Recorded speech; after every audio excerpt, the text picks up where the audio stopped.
ওসমান হাদি আওয়ামী লীগের অন্যতম টার্গেট ছিলেন রাশেদ খান। আওয়ামী লীগকে রাজনীতির মাঠে আনার প্রক্রিয়া দেখতে পাচ্ছি নাহিদ ইসলাম। ফ্যাসিবাদ সন্ত্রাস বিরোধী জাতীয় ঐক্য দেখাতে চায় বিএনপি, সালাউদ্দিন। এতক্ষণ শুনছিলেন সংবাদ শিরোনাম, এখন জানামো বিস্তারিত। কার্যক্রম নিষিদ্ধ আওয়ামী লীগ কয়েকজন ব্যক্তিকে টার্গেট করেছে, তার মধ্যে ওসমান হাদি অন্যতম ছিলেন বলে মন্তব্য করেছেন গণ অধিকার পরিষদের সাধারণ সম্পাদক রাশেদ খান। গত শনিবার ১৩ ডিসেম্বর দুপুরে রাজধানীর এভারকেয়ার হাসপাতালে গুলিবিদ্ধ শরীফ ওসমান হাদির শারীরিক অবস্থার খোঁজখবর নিয়ে বের হয়ে এসব কথা বলেন তিনি। রাশেদ খান বলেন, কয়েকজন ব্যক্তিকে আওয়ামী লীগ টার্গেট করেছে, তার মধ্যে গতকাল গুলিবিদ্ধ হওয়া ওসমান হাদি অন্যতম ছিলেন। টার্গেট করা অন্য প্রার্থীদের উপরও হামলার আশঙ্কা আছে। রাশেদ খান বলেন, আগামীকাল হয়তো আমার পালা, আপনার পালা। সরকার যদি নিরাপত্তা দিতে না পারে তাহলে আমরা কিভাবে জনসংযোগ করব? এ ঘটনার সঙ্গে জড়িতদের অবিলম্বে গ্রেফতারের দাবি জানান রাশেদ।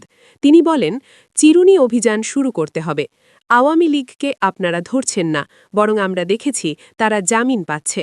এ সময় তিনি স্বরাষ্ট্র উপদেষ্টা লেফটেন্যান্ট জেনারেল অবসর জাহাঙ্গীর আলম চৌধুরীকে মাজাভাঙা উপদেষ্টা বলে মন্তব্য করেন।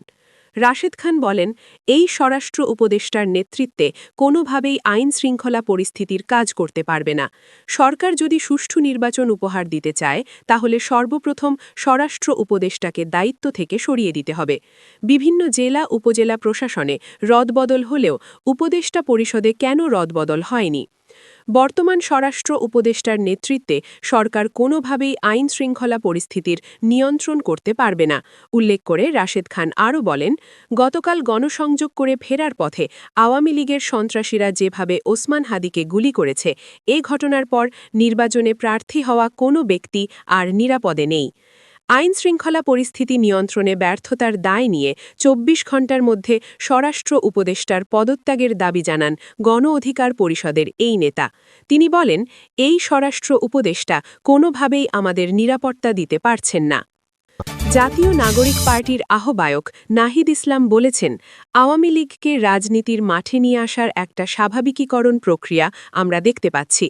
বিশ্ববিদ্যালয়গুলোতে আওয়ামীপন্থী শিক্ষকেরা গোপন মিটিং করার সুযোগ পাচ্ছে। কোর্টপাড়ায় জয় বাংলা স্লোগান হচ্ছে।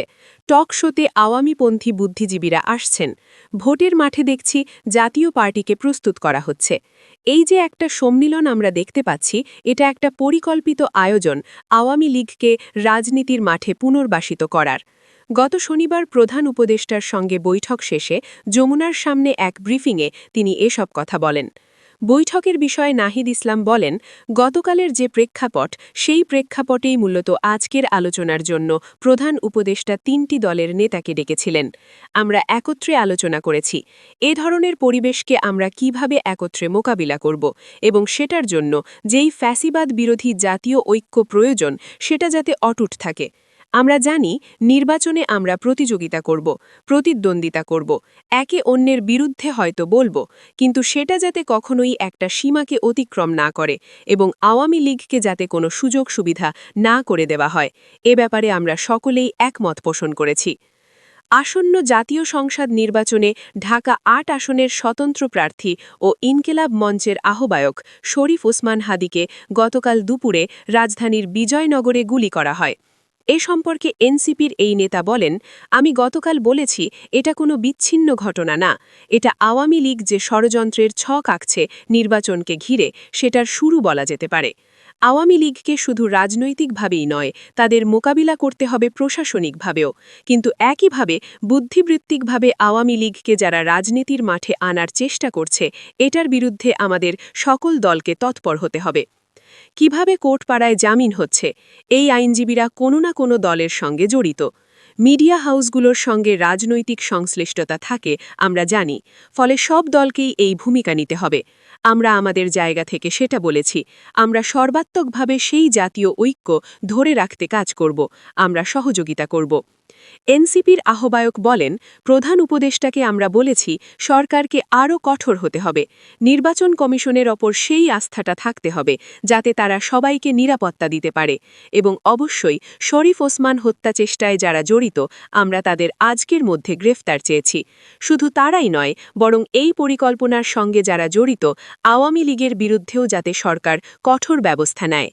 দিল্লিতে বসে আওয়ামী লীগ সব পরিকল্পনা করছে, অভিযোগ তুলে নাহিদ আরও বলেন, ভারত সরকারের প্রত্যক্ষ বা পরোক্ষ মদদ ছাড়া আওয়ামী লীগ এ ধরনের পরিকল্পনা করতে পারে না। এ ধরনের জঙ্গি তৎপরতা তারা করেছে, ফলে অবশ্যই ভারত সরকারকে আমাদের এখানে যারা ভারতীয় দূতাবাসে আছে তাদের অ্যাকাউন্টেবল বা জবাবদিহি করতে হবে। সরকারের পক্ষ থেকে তাদের ডেকে বলতে হবে, একজন মৃত্যুদণ্ডপ্রাপ্ত গণহত্যাকারীকে ভারত সরকার আশ্রয় দিয়ে ইতিমধ্যে একটা নৈতিক অপরাধ করেছে। এখন তারা বাংলাদেশকে অস্থিতিশীল করার জন্য সেই আওয়ামী লীগকে সহায়তা করছে। নাহিদ বলেন, আমরা দেখেছি ৫ আগস্টের আগে ভারত আওয়ামী লীগকে প্রত্যক্ষ পরোক্ষভাবে সহায়তা করেছে, অবৈধভাবে ক্ষমতায় টিকে থাকতে সহায়তা করেছে, বাংলাদেশের রাজনীতিতে সবসময় হস্তক্ষেপ করেছে। ভারত সরকারকে আমরা বলছি, বাংলাদেশের সঙ্গে সম্পর্ক রাখতে হলে এ ধরনের হস্তক্ষেপ বন্ধ করতে হবে। বিএনপি ফ্যাসিবাদ ও সন্ত্রাসবিরোধী জাতীয় ঐক্য দেখাতে চায়, মন্তব্য করেছেন দলটির স্থায়ী সদস্য সালাউদ্দিন আহমেদ। তিনি বলেছেন, বিএনপি ঐক্য দেখাতে চায় এবং ফ্যাসিবাদ বিরোধী ও সন্ত্রাস বিরোধী জাতীয় ঐক্যটাই হবে আমাদের সবচেয়ে বড় শক্তি। আজ শনিবার প্রধান উপদেষ্টার সঙ্গে সাক্ষাৎ শেষে রাষ্ট্রীয় অতিথি ভবন যমুনার সামনে এক ব্রিফিংয়ে সাংবাদিকদের এসব কথা বলেন সালাউদ্দিন আহমেদ। তিনি বলেন, আমাদের ভেতরে বিভেদ না থাকলে জাতীয়ভাবে সব ধরনের সন্ত্রাস মোকাবিলা করা সম্ভব।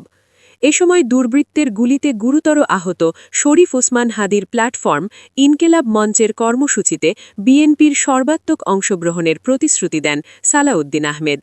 তিনি বলেন, ফ্যাসিবাদ বিরোধী ও সন্ত্রাস বিরোধী সমাবেশের ডাক দিয়েছে ইনকেলাব মঞ্চ। আজও তাদের সভা চলছে এবং আগামীকাল ও পরশু শাহবাদ বা কেন্দ্রীয় শহীদ মিনারে প্রতিরোধ সমাবেশের আহ্বান করা হতে পারে। সেখানে সর্বাত্মক অংশগ্রহণের বিষয়ে আমরা প্রতিশ্রুতি দিয়েছি, আমরা যাব। বিএনপির এই নেতা বলেন, আমরা জানি এই অপশক্তি দেশের ভেতরেও সক্রিয় এবং দেশের বাইরেও সক্রিয়, তাই ঘটনার সুষ্ঠু তদন্ত ও প্রয়োজনীয় ব্যবস্থা গ্রহণের জন্য আমরা আহ্বান জানিয়েছি। আমরা ঐক্য দেখাতে চাই, উল্লেখ করে সালাউদ্দিন আহমেদ বলেন, ফ্যাসিবাদ বিরোধী ও সন্ত্রাস বিরোধী জাতীয় ঐক্যটাই হবে আমাদের সবচেয়ে বড় শক্তি। একমাত্র এর মাধ্যমেই আমরা এ ধরনের জাতীয় সংকট রুখতে পারব। প্রার্থীদের উপর সম্ভাব্য হামলার আশঙ্কা প্রসঙ্গে সালাউদ্দিন আহমেদ বলেন, আমরা এ ধরনের কোনো আশঙ্কা উড়িয়ে দিচ্ছি না, তবে সরকারের দায়িত্ব আছে, রাজনৈতিক দলগুলোর দায়িত্ব আছে এবং জনগণের সচেতনতা অত্যন্ত জরুরি। তিনি আরও বলেন, স্বরাষ্ট্র মন্ত্রণালয়, আইন শৃঙ্খলা বাহিনী, যৌথ বাহিনী, সরকার, জনগণ এবং রাজনৈতিক দলগুলো ঐক্যবদ্ধভাবে কাজ করলে ইনশাল্লাহ এ ধরনের ঘটনা প্রতিরোধ করা সম্ভব।